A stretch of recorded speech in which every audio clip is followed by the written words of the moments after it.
Sebagai mukadimah pada malam ini, the first step is always the hardest by Osman Talib. Osman Talib merupakan salah satu rujukan yang paling banyak saya lihatlah, saya baca untuk memahami metodologi pendidikan Islam.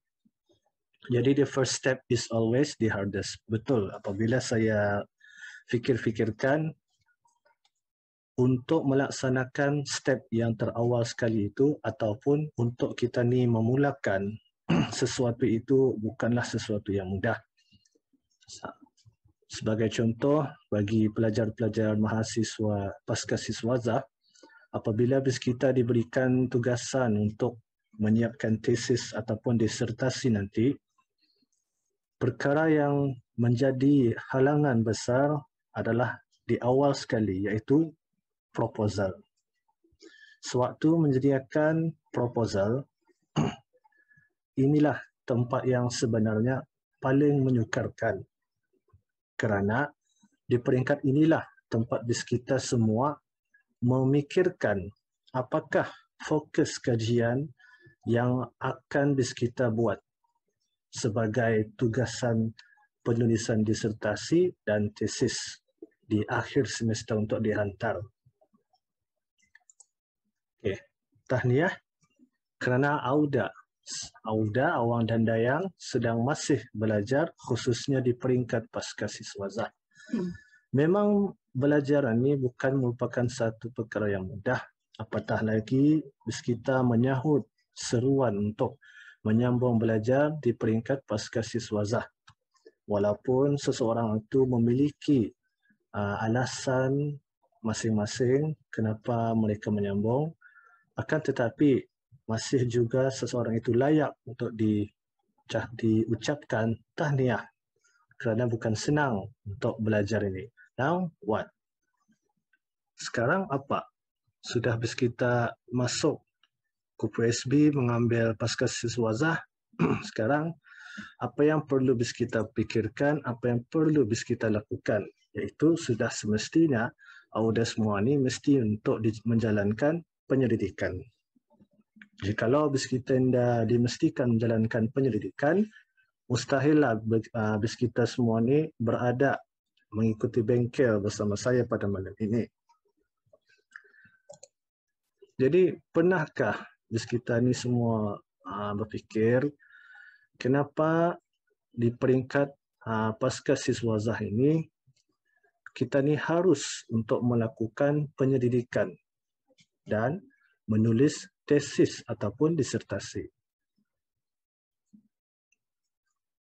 Sejujurnya, pernahkah kita memikirkan perlukah kita ni menulis tesis? Semasa degree berkemungkinan ada assignment kita yang kena suruh membuat kajian secara lapangan. Ada bukan? Dan ada juga pensyarah itu yang menyuruh secara konten saja. Cukup dengan mencari teori di dalam buku-buku agar saja ke library dapat tiba menyiapkan assignment tanpa perlu ke sekolah ke pejabat. Ada juga macam itu. Tetapi kalau dalam peringkat pasca siswazah ini, mostly-nya kita kena suruh keluar untuk menjalankan kajian secara lapangan. Okey, apa itu proposal? Proposal ini ia merupakan satu statement formal. Statement itu maksudnya penulisan secara formal mengenai perkara ataupun fokus kita ni. Mengenai fokus perkara untuk dijalankan penyelidikan yang mana ianya sudah ditetapkan awal oleh siapa? Oleh kita sendiri. Kemudian di dalam proposal itu juga kita akan memperkenalkan apakah metodologi yang akan dilaksanakan. Kita sudah ada fokus di sini. Tajuk, and then ada isu, ada fokus kita. Apa yang hendak dikaji. Kemudian kita jelaskan macam mana metodologinya. Maksudnya macam mana kita akan melaksanakan penyelidikan tersebut. Di situlah BIS kita akan menjelaskan kajian BIS kita itu merupakan kajian secara kuantitatifkah ataupun secara kualitatifkah dan sebagainya. Siapa sampel BIS kita, siapa yang akan BIS kita jadikan sebagai pemboleh ubahnya, responden dan sebagainya. Dan BIS kita juga mengenalkan terhadap justifikasi.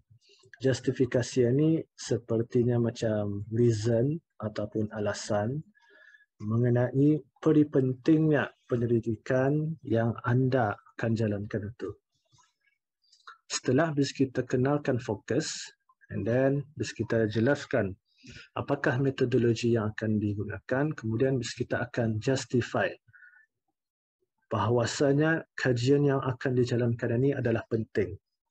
Seperti contoh, fokus kajian ini belum lagi pernah mana-mana penyelidik jalankan, maka saya rasa ianya adalah penting untuk kita ni menjalankan kajian tersebut dengan menggunakan metodologi yang sesuai lah secara saintifik. Jadi pada peringkat ini selalunya proposal itu hanya disediakan secara ringkas sahaja, iaitu untuk kita ni memberikan gambaran terhadap pihak yang berautoriti mengenai penyelidikan yang hendak kita jalankan. Sebagai contoh, jikalau konteks di KUPSP, pihak yang berautoriti ini adalah pihak Fakulti Pendidikan dan bahagian pusat lepasan ijazah. Jadi mereka berdua inilah yang akan memberikan kebenaran kepada kita ni sama ada tajuk kita itu diterima oleh kedua-dua pihak ini untuk dijalankan secara penyelidikan. Kemudian, apakah kandungan proposal yang perlu kita ni tulis sebenarnya? Okey. Sebenarnya, jikalau proposal ini, ia memfokuskan kepada 3 bab sahaja. 3 bab terawal dalam BIS kita menulis tesis. Okey, baik. Perkara yang perlu diambil kira untuk menetapkan fokus penyelidikan. Sebenarnya ada 4. Jikalau menurut Eko, tahun 2018, beliau menyarankan sekurang-kurangnya ada 4 perkara yang BIS kita perlu tahu dan perlu peka. Jikalau BIS kita mahu tajuk itu mudah diterima, pastikan sekurang-kurangnya 4, iaitu yang pertama, the topic should reflect your previous studies and experience. Ini maksudnya, the topic ini, jikalau BIS kita tu dulu mengambil degree, contohlah, degree itu bahagian syariah lah. Macam saya dulu mengambil syariah, and then naik ke master, saya mengambil pendidikan Islam. Saya mengambil kurikulum. So, tajuk itu kalau boleh, jangan lari daripada syariah dan kurikulum. Ianya untuk mengayakan literature BIS kita. Sebab jikalau BIS kita kurang tahu akan sesuatu teori ataupun BIS kita contohlah. Okay, so sebagai contoh, BIS kita akan mengkaji sesuatu yang baru. Let's say, mahu mengkaji mengenai bidang engineering, pasal karan, pasal minyak dan sebagainya. Tetapi masa degree, BIS kita mengambil syariah.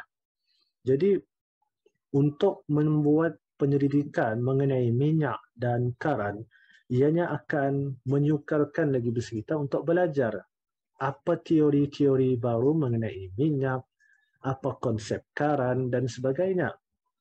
Jadi fokuslah pada tajuk-tajuk yang pernah BIS kita pelajari, sebagai contoh psikologi pendidikan, satu rangka ataupun satu checklist, bukan rangka, checklist yang mana menurut beliau sebanyak 10 sekurang-kurangnya. Jikalau semakin banyak dari 10 ni, semakin banyak ia berada pada ya, maka pakai tajuk itu.